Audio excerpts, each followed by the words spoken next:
Hey, maybe we should go back to the boat.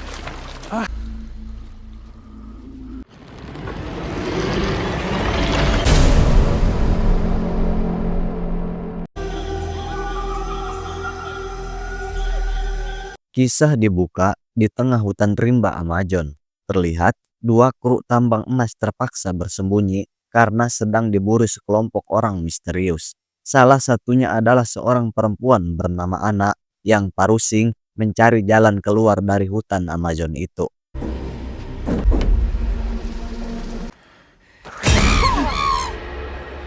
Terlalu lama hidup dalam persembunyian bikin Ana harenak dan muak. Ia pun memutuskan OTW sendirian, meninggalkan rekannya yang dianggap terlalu lemah dan kebanyakan mikir. Baginya, menunggu cuma buang waktu. Lebih baik menerobos apapun yang ada di depan.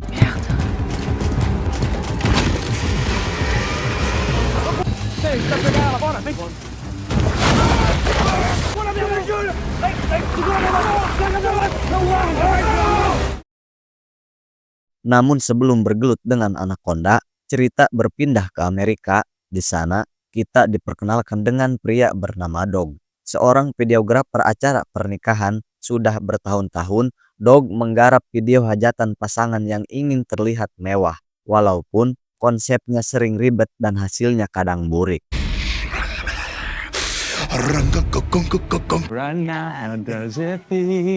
Dari Dog cerita lanjut ke sahabat lamanya bernama Grip. Nasib Grip jauh berbeda. Ia bekerja sebagai pemain film jap dengan bayaran pas-pasan, peran kecil, kostum seadanya, dan masa depan yang terasa tangguh. Rasa bosan dan kehilangan gairah akting bikin Grip kurang fokus di lokasi syuting, sehingga ia dipecat tanpa banyak basa-basi.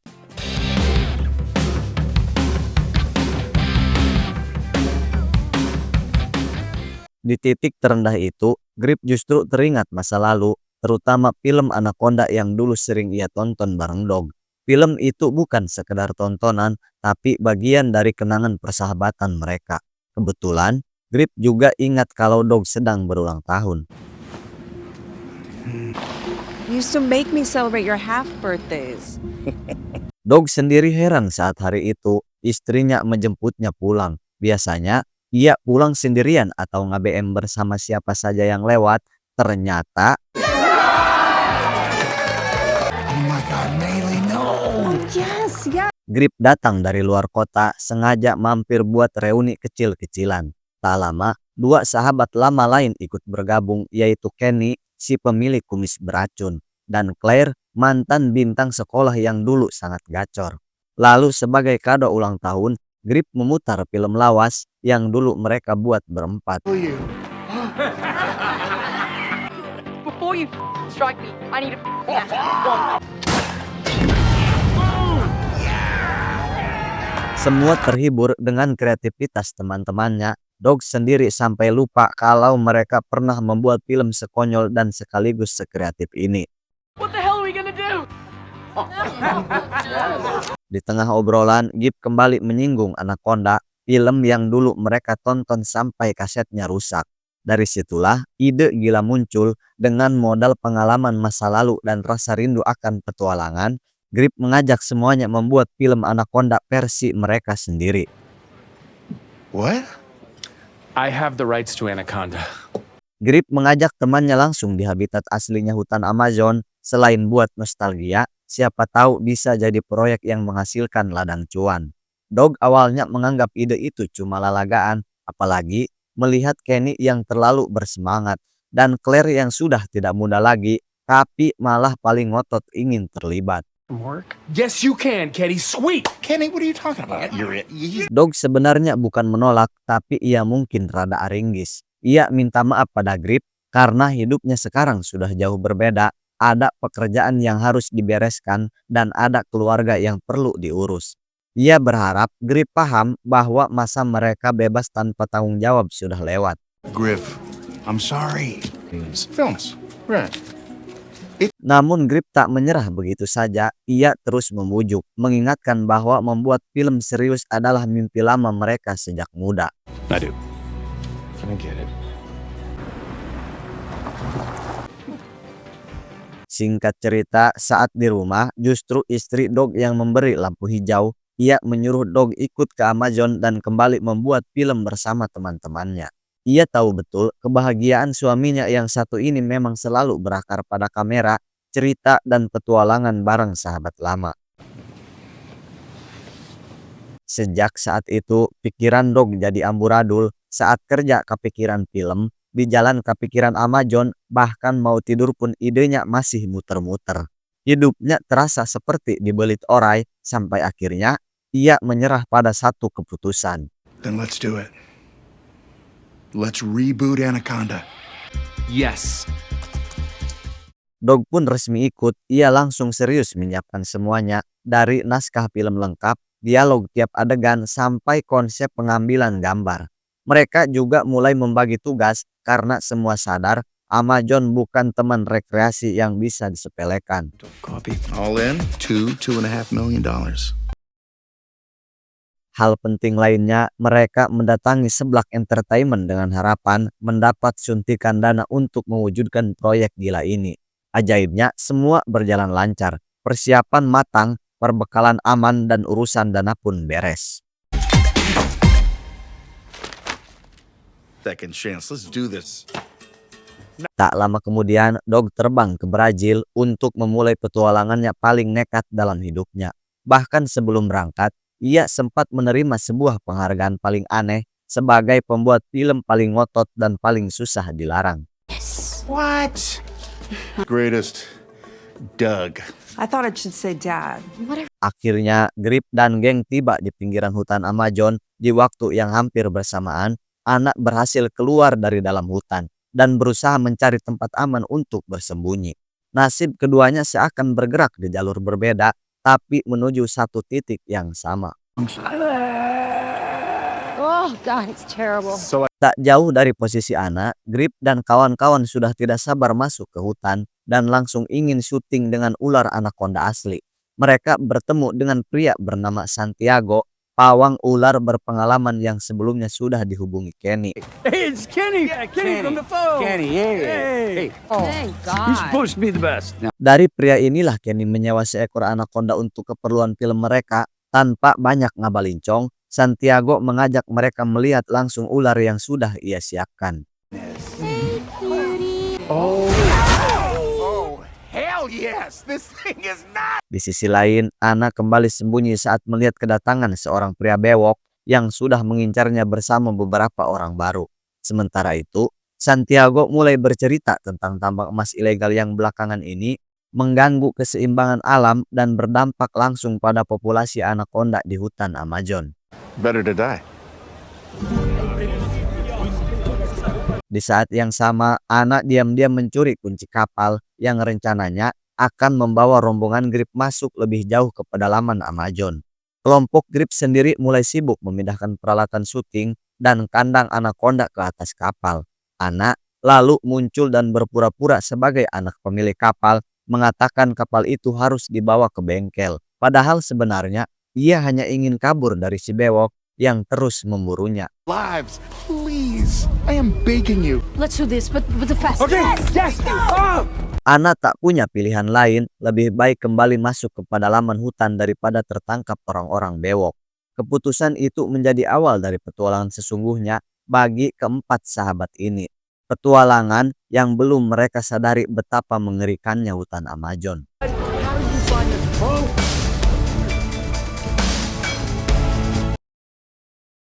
Sementara itu, si bewok mulai mencari informasi. Ia menanyai orang-orang di sekitar sungai, menghitung berapa kapal yang masuk ke wilayah Amazon. Dari seorang pria botak, ia akhirnya mengetahui kapal mana yang digunakan Ana, sekaligus arah pelariannya.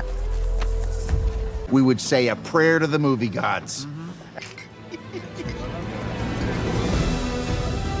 Keesokan harinya, kelompok Grip memulai syuting di sebuah spot alam yang indah dan menenangkan.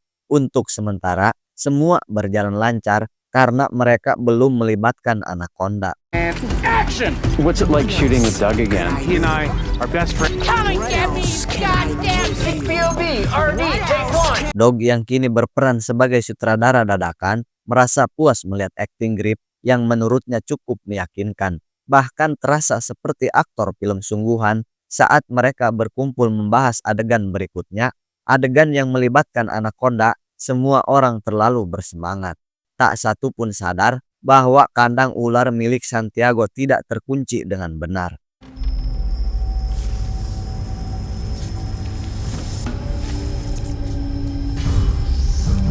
But how could this happen, huh?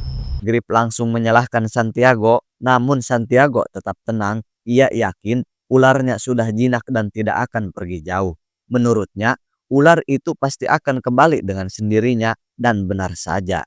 Keesokan harinya, syuting masih bisa dilanjutkan. Meski begitu, Grip terlihat ketakutan setengah modar. Cut, please. Cut? Saat kamera mulai merekam, Dog justru kecewa karena Grip kehilangan keberanian, padahal adegan ini adalah momen paling penting dalam film mereka. Dog mencoba menyemangati Grip, menjelaskan bahwa anaconda tidak berbisa, paling geh ngagelong doang. Action! No! Not leaving! Not without you, Derek! White Havoc! Hold it for shot! You got this shot! You're a hero! Santiago menyadari sesuatu yang mengerikan saat orai kesayangannya telah hilang dan yang tersisa hanyalah tanda-tanda bahwa hewan itu tidak lagi utuh. Santiago terpukul lemah, ular itu bukan hanya peliharaan, tapi juga simbol penting bagi film mereka. I know you think this is strange. Singkat cerita, upacara perpisahan untuk orai pun digelar. Santiago mencoba mengikhlaskan kepergian ular yang sudah ia rawat seperti keluarga sendiri. Meski terlihat tenang, hatinya jelas masih panas, terutama pada Grip, yang bukannya menunjukkan empati, malah menganggap Santiago terlalu LB alias lebay. Ugh. Hey, I don't want you here. Grip pun tidak terima dituduh sebagai penyebab tragedi itu. Menurutnya, semua yang ia lakukan murni untuk menyelamatkan diri. Situasi memanas sampai akhirnya Dog turun tangan. Ia meminta Grip setidaknya menghargai perasaan Santiago, apalagi pria itu sedang menjalankan ritual pelepasan untuk makhluk yang sangat berarti baginya.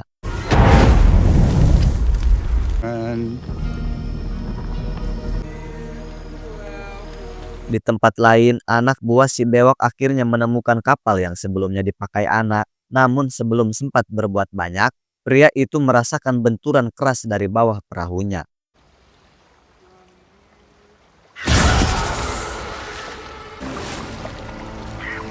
Sementara itu, Grip dan ketiga sahabatnya sama sekali belum sadar bahwa mereka kini berada di wilayah kekuasaan anaconda raksasa. Grip sendiri mencoba memperbaiki hubungannya dengan Santiago setelah kejadian siang tadi. Untungnya, Santiago termasuk pribadi yang mudah luluh sehingga mereka kembali berbicara layaknya rekan kerja. TV did a few episodes of SWAT. Oh, they don't deserve you. Santiago lalu mengungkap niatnya untuk mencari anaconda liar sebagai pengganti orai demi kelanjutan syuting. Ia bahkan mengajak Grip langsung ke rawa buntu. What? Should we... What was that? What was that? Grip sadar tempat yang mereka datangi adalah habitat asli anaconda. Ketakutannya makin menjadi ketika Santiago justru menyuruh mereka berpencar.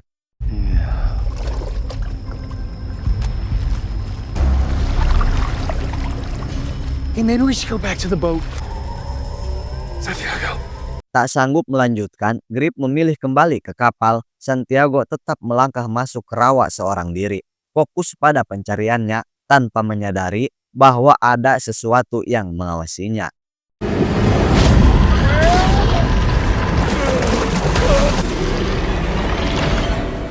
Sesampainya di kapal, Grip menceritakan pengalamannya pada Dog dan yang lain. Ia mulai heran karena Santiago belum juga kembali.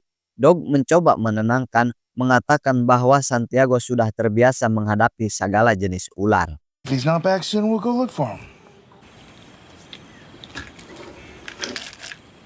It's been over an hour. I have to go find him. Namun semakin lama, kegelisahan Grip justru makin menjadi. Akhirnya, ia memaksa semua untuk kembali ke rawa dan mencari Santiago. Hey, what direction are we headed in? Setelah berjalan cukup jauh, mereka menemukan sebuah tenda dan mobil yang terparkir tak jauh dari sana. Di saat yang hampir bersamaan, cerita kembali ke si bewok yang kini benar-benar yakin kapal Ana ada di sekitar wilayah ini. Namun hingga kini, alasan obsesinya memburu anak masih menjadi tanda tanya. Ia menyuruh anak buahnya bersiaga dan menangkap siapapun yang terlibat di area tersebut.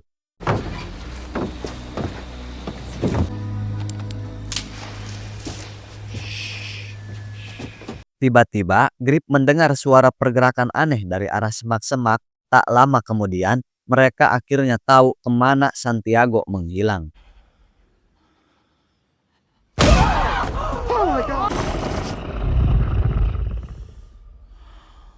Untuk pertama kalinya, mereka melihat anaconda berukuran luar biasa besar, jauh melebihi bayangan mereka selama ini. Karena panik, mereka berusaha kabur menggunakan mobil yang ada di sana. Namun naas, mesin mobil tak bisa menyala karena akinya modar. Keadaan genting ini memaksa si paling bengkel turun tangan.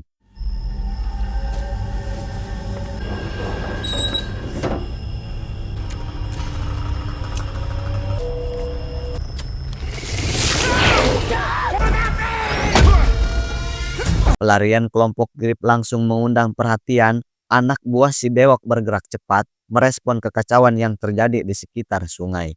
Di tengah kepanikan, Ana akhirnya membuka suara. Ia mengatakan kelompok si bewok itu adalah para begal yang sedang mengincar emas. Kenny, are you getting this? Yes!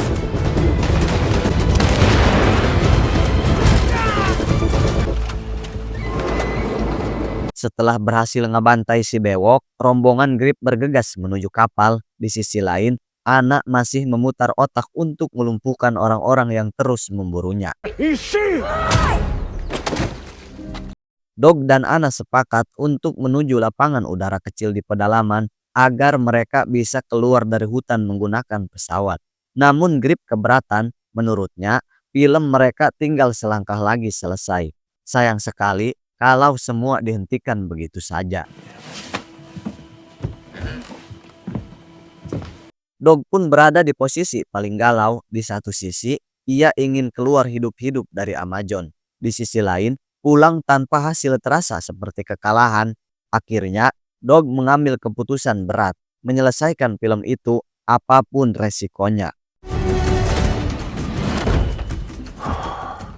Keesokan paginya, Dog mengumumkan perubahan besar. Ia akan mengganti bagian akhir film, menambahkan adegan perburuan anaconda dan kisah penambang emas yang bertahan hidup di hutan rimba. Ide gila ini justru menyundut kembali semangat Grip, Kenny, dan Claire. Proyek yang hampir mati, kini terasa hidup lagi. Okay, guy. Syuting pun dilanjutkan dengan anak ikut terlibat sebagai karakter penting. Tak disangka, akting anak terlihat natural dan meyakinkan. Bahkan Dog terlihat terlalu fokus mengarahkannya, sampai-sampai Grip dan Claire mulai melirik curiga.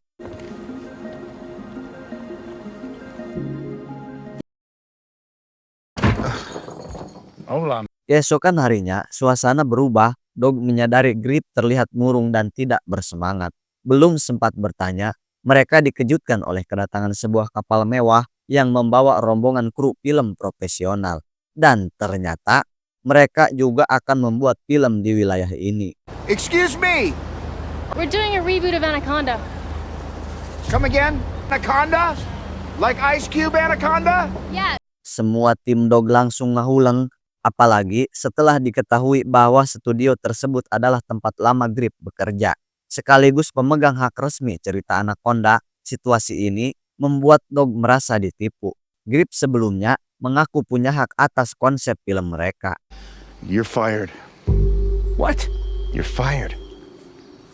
Dengan berat hati, Grip memutuskan pergi. Ia berniat mendekati kru film profesional itu. Siapa tahu masih ada kesempatan jadi figuran atau peran kecil sebagai warga yang digelong Anaconda. Namun Claire menahannya, memperingatkan agar Grip tidak mendekati sungai karena wilayah itu jelas-jelas dikuasai anaconda raksasa. Tak lama kemudian, Grip menemukan sesuatu yang janggal. Kapal kru film besar itu sudah rusak dan tak ada korban yang terlihat. Grip mulai mencari seorang kameramen lama yang dulu pernah terlibat dalam film Anaconda. Boyd! Are you in this one? Okay, you're safe. You're safe. Oh, shit!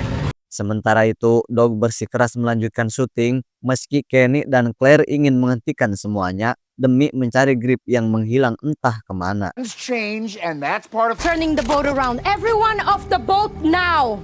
What's going on? Entah setan mana yang merasukinya, Anna kini terlihat lebih dingin dan penuh perhitungan. Ia menyuruh semua orang turun dari kapal dan membantunya mengangkat emas yang selama ini ia sembunyikan.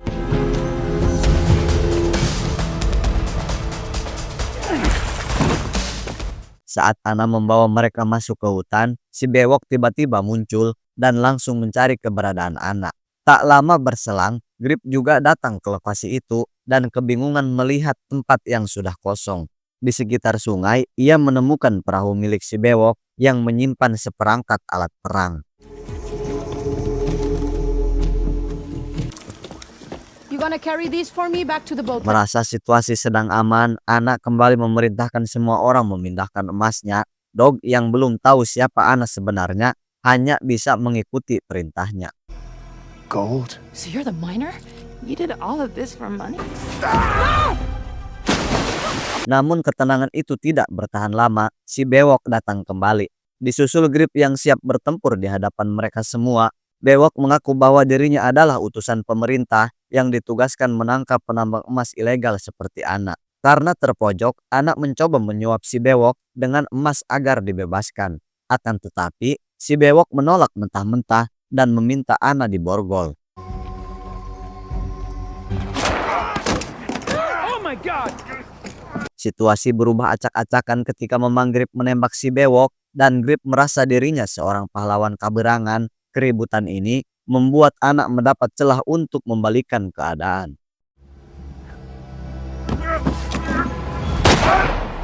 Si bewok akhirnya tumbang akibat ulah anak yang sudah kehilangan kendali, sementara Claire dengan sigap berpura-pura panik karena ia masih ingin hidup dan harus melanjutkan kehidupan jandanya. Eat that shit! Nice! I don't even have kids. Melihat Anna digelong orai, Grip dan teman-temannya langsung kabur. Mereka memilih naik ke arah perbukitan daripada kembali ke kapal yang jelas-jelas berada di wilayah Anaconda raksasa.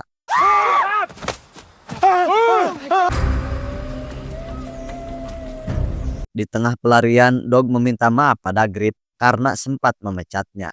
Grip pun mengakui penyesalannya karena merasa gagal membantu. We have to go after him. Grip merasa bersalah karena tidak bisa menolong Dog saat digelong Anaconda. Tapi daripada banyak ngabalincong, Kenny mengajak mereka untuk melanjutkan perjalanan. Setibanya di puncak bukit, Kenny melihat lapangan yang diceritakan oleh Anna.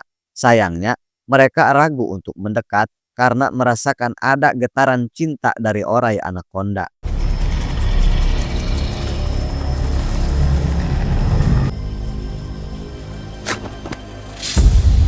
Mereka menemukan Dog yang sudah diutahkan Anaconda bersama anak bagong. Kenny memeriksa kondisinya dan mengira sahabatnya itu telah modar. Sehingga Kenny berniat untuk menjadikan Dog sebagai umpan agar mereka punya waktu untuk pergi ke lapangan udara.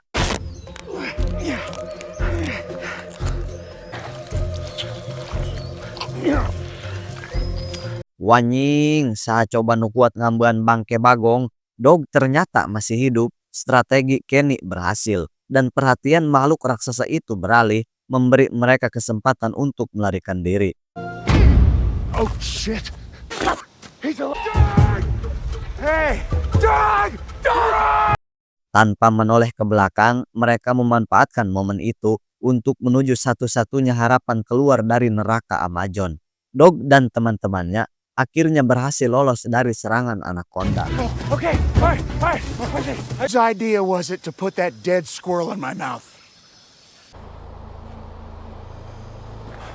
Mereka tiba di lokasi syuting milik kru film lain, tempat yang kini sudah acak-acakan. Saat menemukan sebuah radio komunikasi, Grip mencoba menghubungi siapapun yang mungkin masih hidup.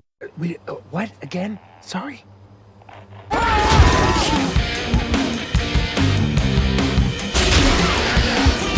Mereka semua kaget ketika tahu bahwa orang yang menolong mereka adalah kameramen legendaris kru film Anaconda dari masa lalu yang dikenal sebagai julukan Ice Cube.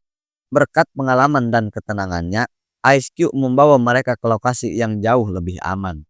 The snake tore up the set. Everybody scattered. Lamp hit me.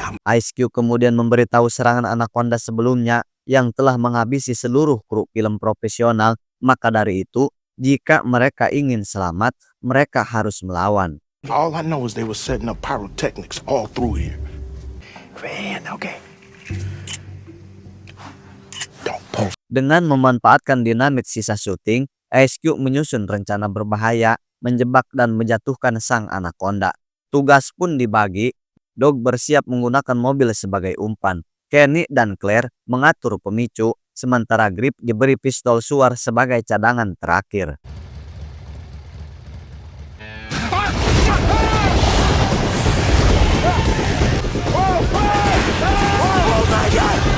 Namun rencana itu hampir gagal, sistem pemicu bermasalah, koneksi tidak tersambung dan waktu terus menipis.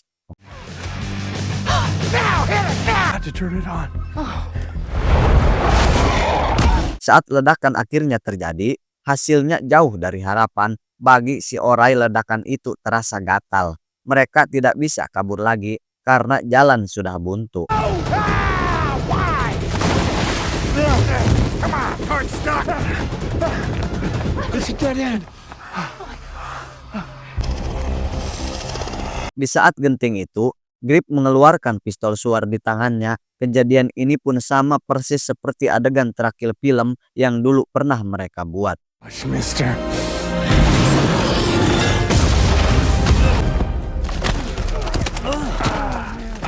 Kerja sama Grip dan Dog akhirnya membuahkan hasil. Dengan sisa tenaga, keberanian dan keberuntungan, ancaman terbesar di Amazon berhasil dihentikan. And that's your wrap on Snake. Beberapa waktu kemudian, keempat sahabat ini kembali ke Amerika. Film yang mereka buat memang bukan film resmi, bukan produksi besar, tapi itu adalah hasil kerja keras, persahabatan, dan perjuangan hidup mereka sendiri. We definitely don't have the rights. This is our completely unauthorized. Namun cerita belum berakhir. Tanpa mereka sangka, film buatan Dog justru menarik perhatian pemilik rumah produksi Anaconda pertama. Seorang produser wanita menghubungi Dog dan menawarkan kerjasama untuk membuat film Anaconda versi serius.